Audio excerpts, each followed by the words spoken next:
হে জানায় জয় যিশু। শয়তানের বিরুদ্ধে যুদ্ধ। শেষ কথা এই, তোমরা প্রভুতে ও তার শক্তির প্রতাপে শক্তিশালী হও। ঈশ্বরের সব যুদ্ধের সাজ পরিধান করো, যেন শয়তানের নানা রকম মন্দ পরিকল্পনার সামনে দাঁড়াতে পারো।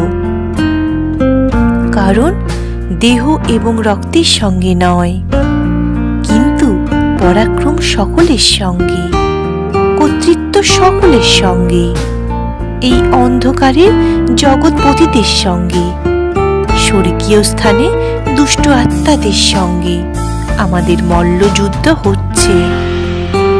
এই জন্যে তোমরা ঈশ্বরের সব যুদ্ধের সাজ গ্রহণ করো, যেন সেই দুদিনের প্রতিরোধ করতে এবং সব শেষ করে দাঁড়িয়ে থাকতে পারো।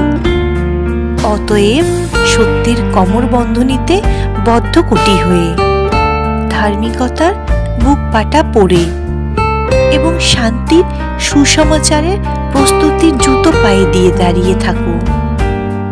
এইসব ছাড়া বিশ্বাসের ঢালও গ্রহণ করো, যার দিয়ে তোমরা সেই মন্দ আত্মার সব আগুনের তীরকে নেভাতে পারবে, এবং উদ্ধারের শিরস্ত্রাণ ও আত্মার খড়গ অর্থাৎ ঈশ্বরের বাক্য গ্রহণ করো।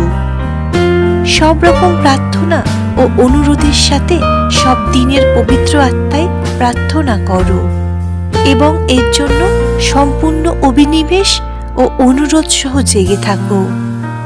সব পবিত্র লোকের জন্য এবং আমার জন্য প্রার্থনা করো, যেন মুখ খুলবার উপযুক্ত বক্তৃতা আমাকে দেওয়া যায়, যাতে আমি সাহসের সাথে সেই সুসমাচারের গোপন তথ্য জানাতে পারি, যার জন্য আমি শিকলে আটকে রাজদূতের কাজ করছি। যেমন কথা বলা আমার উচিত, তেমন যেন সেই বিষয়ে সাহসও দেখাতে পারি। আমেন।